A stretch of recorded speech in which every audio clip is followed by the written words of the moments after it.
The second phrase of Part B of Chopin's Waltz in A minor begins with that tricky arpeggio. The chords, thankfully, will be the same as the first phrase of this section, so here they are.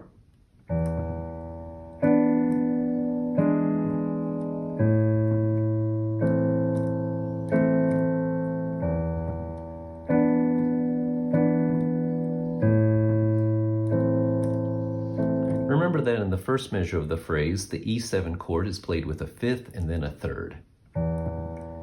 Fifth, third. The A minor chords are played with E on the bottom. Measure 3 has the E7 chords played with fifths.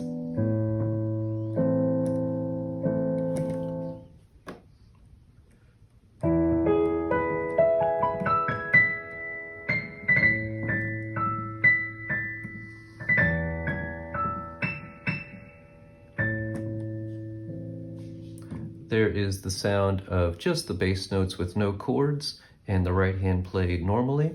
Now I'll play the right hand normally with no bass notes in the left hand and only chords on beats 2 and 3.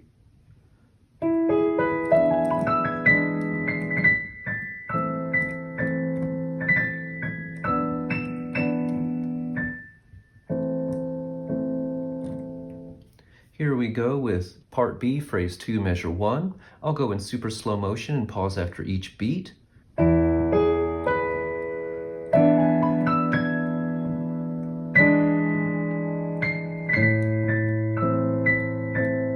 I wanted to keep going, but I'll just play one measure there.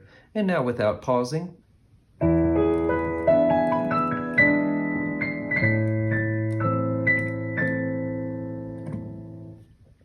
The second, third, and fourth measures should be played by themselves because they're so easy, but also so that you can develop the ability to start in the middle of the phrase if you need to.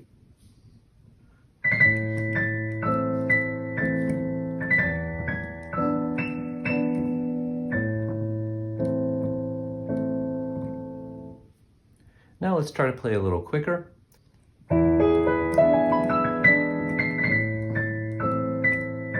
I'll just do those two measures because that's where most of the difficulty lies. And let's practice backing up to the beginning of phrase 1 of this part.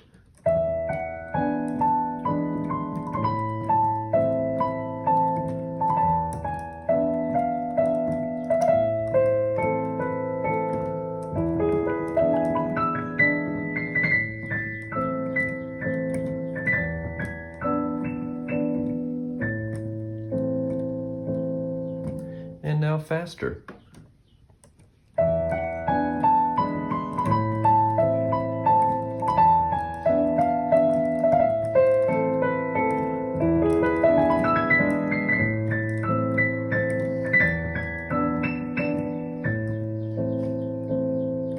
And now I'll give you the sound of the two phrases in a row, but also with the repeat. And to warn you, I changed the music a little bit here. Whenever I play Part B a second time, I don't play the last measure like this. I take out this last left-hand chord so that my right hand can add an extra note of playing E to the right of middle C so that Part A prime starts the same way that Part A did. Whenever you take the repeat of this next large paragraph that starts like this, at the end of this huge section, there is an E written in the book on measure 40, but it's not there the very first time. So I take out this chord and replace it with the right hand E so that each time you start phrase 1 of A prime, you play this E. Now here's Part B 2 times in a row.